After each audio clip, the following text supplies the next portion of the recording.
I think one thing that most sane people can agree on, though, is that, we shouldn't shed any tears for the Ayatollah Khomeini and and his subordinates. But many people, unfortunately, in the UK have been. There was a vigil held in Manchester last night in relation to when we're speaking.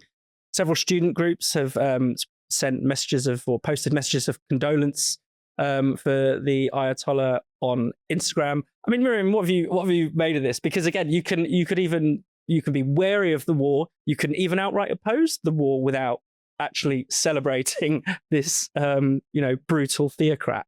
Surely.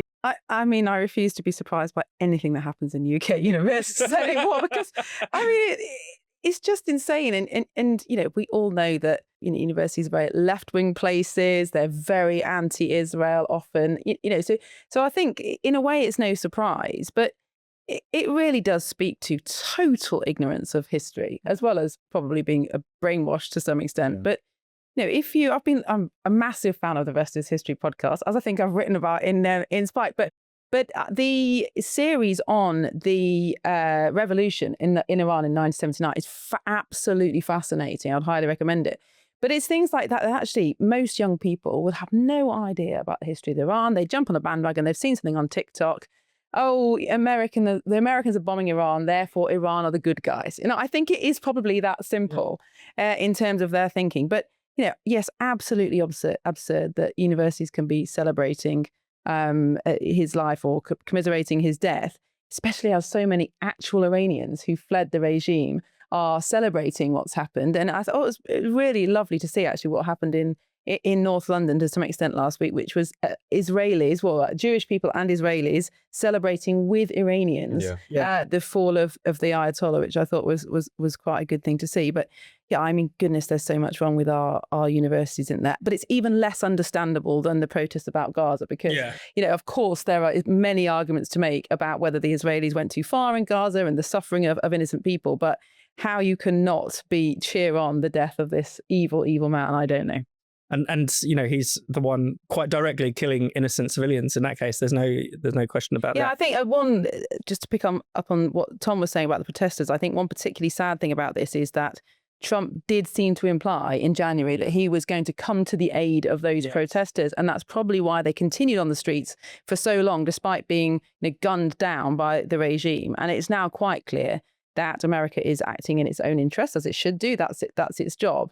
But it is acting to rid Iran of a threat to America and not particularly to support the people of Iran. That's my interpretation. And I think that some Iranians will see that as a betrayal.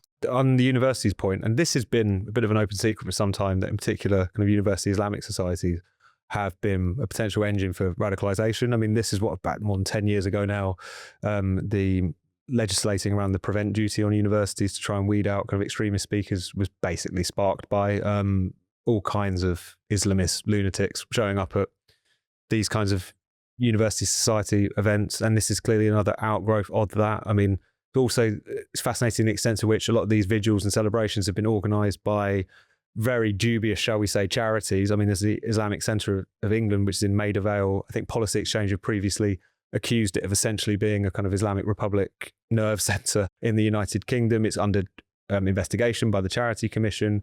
Not only had it held one of these vigils, it's previously been accused of children who attend this centre being used in IRGC propaganda. I mean, this is hiding in plain sight, and yet it's something which the multicultural state has effectively offered favourable tax arrangements to. So that you have a kind of the issue of immigration and a lack of integration and so on, but also the way in which you actually have, as I say, as a matter of settled policy, propping up organisations like this and also failing to properly. Why are they under investigation? Why haven't these places been, why is this even a question? These things, these allegations have been levelled for some time. So it wasn't a surprise at all, I think, is the depressing thing about it. On the university side, where you have seen a lot of radicalisation amongst a sort of younger generation, even quite well-educated and middle-class section of British Muslims, not all of them, of course, but a section, who have taken to, at best, shall we say, apologism for some of these regimes that have a sense of being edgy and radical, but also just the extent to which some of these regimes, some of these movements have direct inroads into this country and are often doing so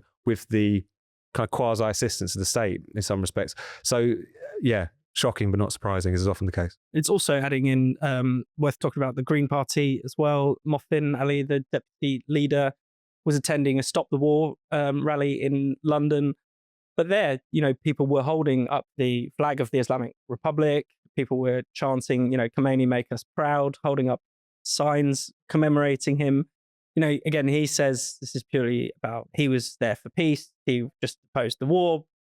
But when these things keep on happening, when it seems that there isn't a Middle Eastern dictator or an Islamist group of butchers that aren't being celebrated on the streets of London, then it is all part of this hierarchy of oppression, isn't it? But I think some of this is about not understanding Islam very well at all. And, most people in this country have very little knowledge of Islam. And I think people make two big mistakes. One is a mistake that's made from the point of view of secularism, not understanding any religion at all, because, we are very much a secular society now. And so I think people who don't have faith or don't understand faith don't realize how people of faith, their identity is so caught up in that faith. And actually they would adhere to that faith before they would call themselves British or any other nationality. And so the idea that you can educate people out of some of the values and beliefs that are intrinsic to faith, I think it is ridiculous. And yet a lot of secular people do think that, a bit more education and these extremists will suddenly see the light. No, it doesn't work like that.